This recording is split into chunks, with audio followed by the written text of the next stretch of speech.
ये धुंधलापन हुआ है लगातार मिसाइल और ड्रोन के अटैक से पाकिस्तान के ऊपर।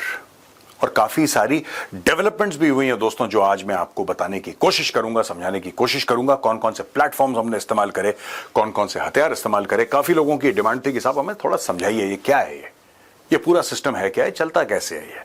तो आज मैं बताने की कोशिश करूंगा कि वो कौन कौन से हथियार थे जो भारत इस्तेमाल कर रहा है। दोस्तों ये शुरू करने से पहले एक बात आपको बताना चाहता हूं, बहुत जरूरी है कि आप और मैं समझ लें ये चीज। हमें तो समझाई गई थी, there is something called fog of war. Fog of war क्या होता है, आप समझ लीजिए कि धुंध है, ये कॉन्सेप्ट है फॉग ऑफ वॉर। और फॉग ऑफ वॉर में कंफ्यूजन होता है, ये बात तय है, ये होता है लड़ाई में। ऐसा होता है कि सोशल मीडिया जो इस्तेमाल करते हैं, ट्विटर फेसबुक इस्तेमाल करते हैं, वो वहां पे तो नहीं रहते जहां पे गोलियां चल रही हैं, या वहां पे नहीं रहते जहां पे ऑपरेशंस हो रहे होते हैं। क्योंकि या तो आप इंस्टाग्राम की रील बना लो या आप गोली मार दो, दोनों में से एक ही चीज हो सकती है, राइट। इसलिए क्या होता है कि लड़ाई में जब दो फोर्सेस क्लैश करती हैं, कहीं पे भी क्लैश होता है, तो there is a lot of confusion and it is natural. तो आपके पास काफी ऐसी खबरें आएंगी जो पाकिस्तान की तरफ से डिसइंफॉर्मेशन होगा, आप उसको विश्वास मत करना, बिल्कुल भरोसा मत करना आप इस चीज पे। क्योंकि पाकिस्तानीज प्रोपेगेंडा बहुत बढ़िया करते हैं, इसके अलावा और कुछ उनके देश में सब का सब बेड़ा गर्क है पूरे देश में, लेकिन प्रोपेगेंडा बहुत अच्छा करते हैं। ये वो कौम है जो एक्चुअली में मानती है कि 1971 की लड़ाई इसने जीत ली थी। अब आप समझ लीजिए कि कितना बड़ा फ्रॉड, कितनी बड़ी 420, कितना बड़ा दोगलापन वहां पे जिंदा है। तो चलिए दोस्तों वीडियो को आगे बढ़ाते हैं। पहली स्लाइड है दोस्तों टॉप 8, अभी रिसेंट की जो टॉप 8 खबरें क्या हैं ये जानना बहुत जरूरी है। नंबर 1, बीएलए जो है बलोच लिबरेशन आर्मी, इसने major assault on Pakistan army post in Balochistan, blows up gas pipeline. आपको पता है कि जहां पे बलूचिस्तान है, खैबर पख्तूनख्वा है, वहां से पाकिस्तानी आर्मी और रेंजर्स जो हैं काफी मात्रा में, अगर 10 थे तो अब 1 है, यह हालत हो गई है। और वहां से हट हट के इंडियन बॉर्डर की ओर आ रहे हैं, चाहे वो लाइन ऑफ कंट्रोल हो चाहे इंटरनेशनल बॉर्डर हो, पूरे वहां पे चले पड़े। उनको लग रहा है कि किसी भी वक्त भारत के टैंक अंदर आ सकते हैं, किसी भी वक्त भारतीय फौजी अंदर घुस सकते हैं और हमारे इलाके पे बैठ जाएंगे, फिर उनको निकालना बड़ा मुश्किल होगा। इसमें याददाश्त भी थोड़ा सा काम करती है दोस्तों। इलाका तो हमारा ही था, लेकिन पाकिस्तान ने चोरी करने की कोशिश करी। मैं बात कर रहा हूं 1984 की, और जगह है सियाचिन ग्लेशियर। बात यह है कि सियाचिन ग्लेशियर भारत का था, है और रहेगा, लेकिन पाकिस्तान ने क्या करा यह देखते हुए कि वहां पे कोई बैठा नहीं है, क्योंकि इलाका ऐसा है, किसी ने सोचा नहीं था कि वहां पे जाएगा कौन, राइट। कभी किसी ने ऐसा नहीं सोचा था। लोग ठीक है, पाकिस्तान के साथ एक डील हो गई है, पाकिस्तान के साथ शिमला एग्रीमेंट हो गई है 1972 में, हमने भी नक्शे साइन कर दिए, उन्होंने भी नक्शे साइन कर दिए, अब वो अपनी बात रखेंगे, हम अपनी बात रखेंगे, ये कॉन्सेप्ट था। पाकिस्तान ने क्या करा बड़े स्मार्टली कि सियाचिन ग्लेशियर के लिए लोगों को, यानी कि विदेशियों को, गोरों को, फिर वो चाहे वो ऑस्ट्रेलिया के थे या फिर न्यूजीलैंड के लोग थे, अमेरिका के थे, and even some Japanese adventurers and tourists, जो ऐसे दुर्गम इलाकों में जाना चाहते हैं, जो एक्सपीरियंस लेना चाहते हैं, जो प्रोफेशनल माउंटेनियर्स हैं, उनको सियाचिन की परमिशन देना उन्होंने शुरू कर दिया। पाकिस्तान ने ट्रैवल एजेंट्स के साथ टाई अप करा पूरी दुनिया में, जो एडवेंचर स्पोर्ट्स को प्रमोट करते थे, और वही इनका धंधा था, बिजनेस था। और उनको ये बोला कि यार देखो सियाचिन ग्लेशियर है ना, वो तो हमारा है, तो अगर कोई आना चाहे तो उसको बोलो कि इस्लामाबाद लेकर आए अपनी फ्लाइट से इस्लामाबाद में उतरे, वहां से हम उसको ले जाएंगे।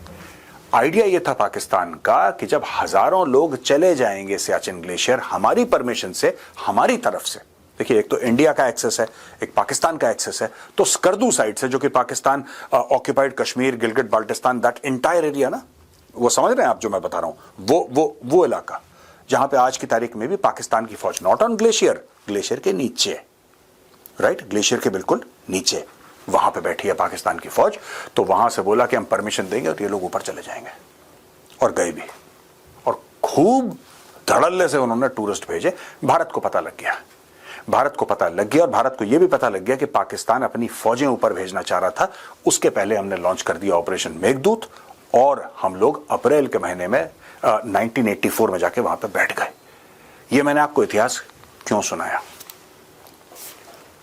जो बलोच लिबरेशन आर्मी वालों ने पाइपलाइन ब्लो अप कर दी है, और बलूचिस्तान में पाकिस्तानी आर्मी पोस्ट को पाकिस्तानी आर्मी हट गई, आप समझ रहे हैं? वहां पे वैक्यूम क्रिएट हो गया, वैक्यूम क्रिएट हो गया, वहां पे बलोच आके बैठ गए। वही चीज पॉइंट नंबर 2 में देखिए, तहरीक तालिबान पाकिस्तान, यहां पे पाकिस्तानी आर्मी की तो along the Durand line and even in the hinterland inside, यानी कि ड्यूरेंट लाइन जो है, जो कि एक डिफैक्टो बॉर्डर है, जिसको पठान नहीं मानते, पश्तून और अफगान नहीं मानते कि ये कोई सच्चा बॉर्डर है। वो कहते हैं कि ये पाकिस्तानी पंजाबियों ने जानबूझ के फ्रॉड बॉर्डर बना रखा है, जबकि बनाया था मोर्टाइमर ड्यूरेंट ने बहुत पहले बनाया था। लेकिन उसको कंट्रोल करने वाले पाकिस्तानी पंजाबी आर्मी है, इसलिए उनको ब्लेम करते हैं, कहते हैं हम इस बॉर्डर को नहीं मानते।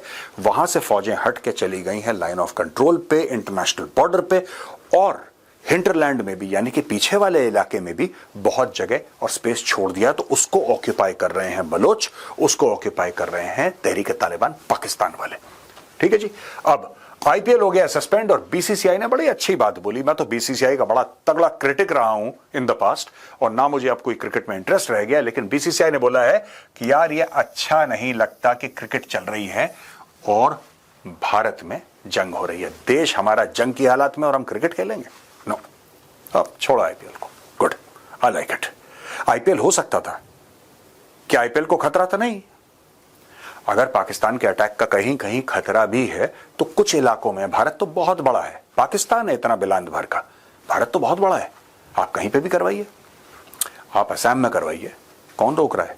आप पूरे साउथ इंडिया पड़ा है, एब्सोल्युटली पीसफुल, कोई दिक्कत नहीं है साउथ इंडिया में, वहां पे करवाइए। आप महाराष्ट्र में करवाइए, कौन रोक रहा है आपको? आप कहीं पर भी करवा सकते हैं। Fact of the matter is they chose not to have the IPL and they said कि ठीक है, इसको सस्पेंड करो। Very good step by the BCCI. आप देश के साथ खड़े रहे, पहली बार I am saying well done BCCI, वरना बीसीसीआई मुझसे बड़ा क्रिटिक नहीं है बीसीसीआई का, मैं ऐसा मानता हूं। टेरिटोरियल आर्मी जिसको टीए कहते हैं, काफी लोग उसमें जाते हैं, अपनी नौकरियां करते हैं, लेकिन कुछ महीनों के लिए हर साल टीए को ज्वाइन करते हैं। टीए को अलर्ट पे डाल दिया है और टीए का मोबिलाइजेशन शुरू हो गया है। बोला है कि you be on alert and you may be called at short notice for active duty. और यहां पे Karachi port significantly damage due to Indian strike, Pakistan official port account posts later claims account hacked. अब हुआ यह है कि पाकिस्तानी पोर्ट जो Karachi port है, वहां पे हुआ हमला, राइट? इन्होंने बोला हमला हो गया है। ये देखिए साहब, ये 11:43 AM पे यहां पे पोस्ट करा, Karachi port has sustained heavy damage following strikes by India resulting in unacceptable loss of property, emergency response efforts are underway, updates on restoration will be provided regularly, we stand resilient. ये इन्होंने कर दिया Karachi port ने। अब यही Karachi port कहता है, ये देखिए ना, सुनिए, यही कराची पोर्ट कहता है कि भाई report circulating on India media claiming that Karachi port has been attacked by India and damages have been caused are completely false and baseless। ये कह रहा है कि इंडियन मीडिया झूठ बोल रहा है, ऐसा ये कराची पोर्ट वाले कह रहे हैं। लेकिन यही कराची पोर्ट वाले पहले कह रहे थे कि हां हुआ है, अब कुछ समय बाद कहते हैं नहीं हुआ है, और फिर ये कहते हैं account was hacked, Karachi port safe and secure. यानी कि ये देखिए साहब, 9 मई में 11:43 AM पे इनका अकाउंट हैक हो गया।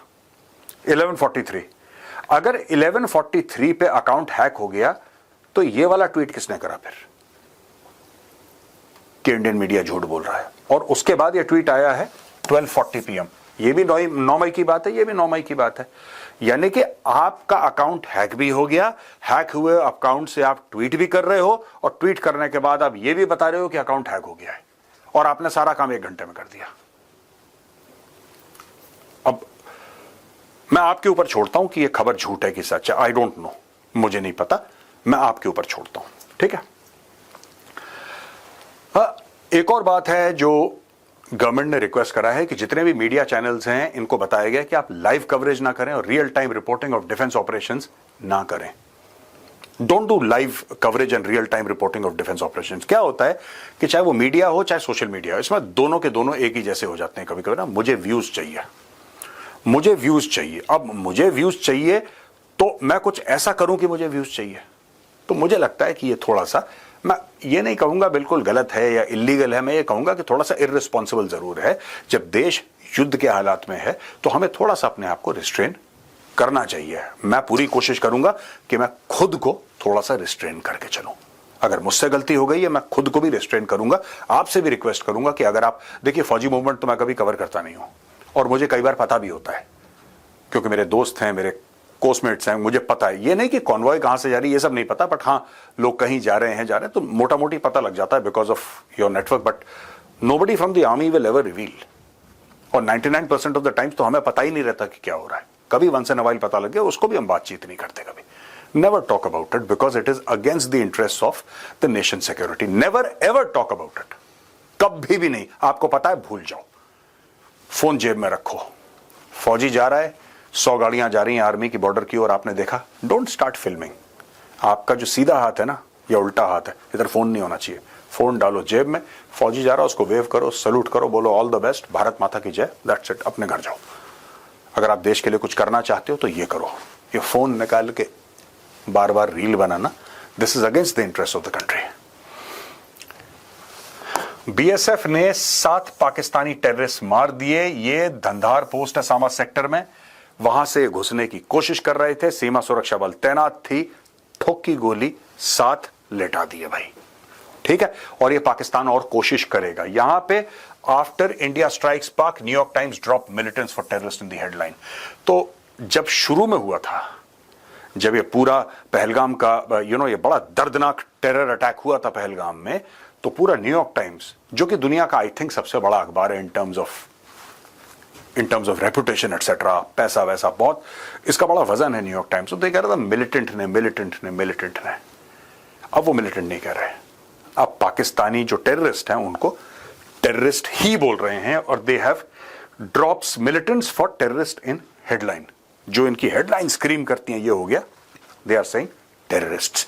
ये बहुत बड़ी जीत है, और ये सच्चाई की जीत है, नैरेटिव की जीत नहीं है, ये सच्चाई की जीत है। ये टेररिस्ट हैं, उनको टेररिस्ट बुलाओ। ये गोरों की क्या आदत है कि यार जो हमें मारेगा वो टेररिस्ट है, दुनिया भर में जो कलेश करे वो टेररिस्ट नहीं है। ऐसा नहीं है, ये पाकिस्तानी टेररिस्ट हैं, and that is how the headlines should be used. दोस्तों, ऑपरेशन सिंदूर के बाद पाकिस्तान ने जवाबी कार्रवाई करने की कोशिश करी, बड़े रॉकेट मारे, ठीक है, रॉकेट मारे, हवाई जहाज से मिसाइल्स वगैरह, ये सब पाकिस्तान ने कोशिश करी। तो भारत ने जवाबी कार्रवाई में इन जगह, ये रावलपिंडी है, अटक है, चकवाल है, गुजरावाला, सरगोदा, लाहौर, बहावलपुर, घोटकी, मियानो, उमरकोट, कराची, इन सब जगह पे भारी मात्रा पे ड्रोन से हमने बमबारी करी है। अलग अलग किस्म के ड्रोन थे दोस्तों, और पाकिस्तान को काफी नुकसान झेलना पड़ा है। तो पहले तो हमने मिसाइल मारी, स्कैल्प और हैमर, राइट। लोग कह रहे हैं ब्रह्मोस भी मारी गई है, लेकिन आई डोंट नो, मैं इसको 100% आपके सामने नहीं कह सकता कि हाँ मैं श्योर हूं कि ब्रह्मोस मारी है। लेकिन हम ये मान सकते हैं कि अगर सुखोई डिप्लॉय करी होगी, या अगर सुखोई का स्क्वाड्रन ऊपर गया होगा, तो सुखोई में ब्रह्मोस लगता है। राफेल में तो नहीं लगता ब्रह्मोस, या मिराज में तो नहीं लगता ब्रह्मोस। ब्रह्मोस तो लगेगा सुखोई पे लगेगा।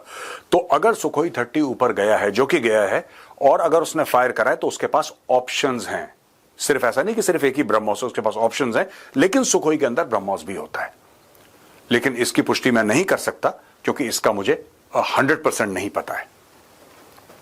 यहां पे पूरा ड्रोन अटैक हुआ है दोस्तों। ये पूरा मैप है जहां जहां पे पाकिस्तान ने अटेम्प्ट करा, सीज फायर वायलेशन और अटैक करना और मिसाइल भेजना और ड्रोन भेजना, ये सब ड्रामा करा। आप भुज देख लीजिए गुजरात में, ये उत्तरालय, भलोदी, नाल बीकानेर, आदमपुर, भटंडा, चंडीगढ़, लुधियाना, जलंधर, कपूरथला, अमृतसर, पठानकोट, जम्मू, अवंतीपुरा एंड श्रीनगर। यहां पे ऊपर ये जो पूरा इलाका है, ये पूरा इलाका दोस्तों, ये वाला जो है, ये मेंढर है, ठीक है, रजौरी है, बारामूला, कुपवाड़ा, पुंछ, उड़ी, ये सारा, ये ऐसा जो कर्व है ना आपको दिख रहा है, ये रेड अगेंस्ट रेड हो गया, इसलिए आपको थोड़ी सी प्रॉब्लम हो रही है, लेकिन ये पूरा है लाइन ऑफ कंट्रोल। यहां पे सीज फायर, ठीक है, ये सीज फायर वायलेशन यहां पे किया गया, जिसकी भरपूर जो जवाब दिया है वो इंडियन आर्मी ने दिया है। मैं आपको आज एक और बात बता दूं दोस्तों, आप नोट कर लीजिएगा, ये पाकिस्तानी 4-5 दिन के अंदर बाप बाप चिल्लाने वाले हैं, क्योंकि कुछ ऐसे हुक्म पास हो गए हैं जिसके बाद पाकिस्तानी बाप बाप चिल्लाएंगे। अब हुक्म पास हुआ है अगर आज, तो उसको करने में कुछ घंटे लगेंगे। कुछ हेवी इक्विपमेंट जा रहा है line of control, full stop comma लगाने वाली जो चीजें होती हैं, अभी मैं ज्यादा कुछ नहीं बोलूंगा, लेकिन आपको पता लग जाएगा। 6-7 दिन दीजिए, इन्होंने अगर पापा पापा नहीं बोला तो आप मुझे फिर कमेंट्स में लिख के बोलना कि मेजर साहब आपने बोला था पापा बोलेंगे, अभी तक इन्होंने पापा नहीं बोला। ठीक है, याद रखिएगा।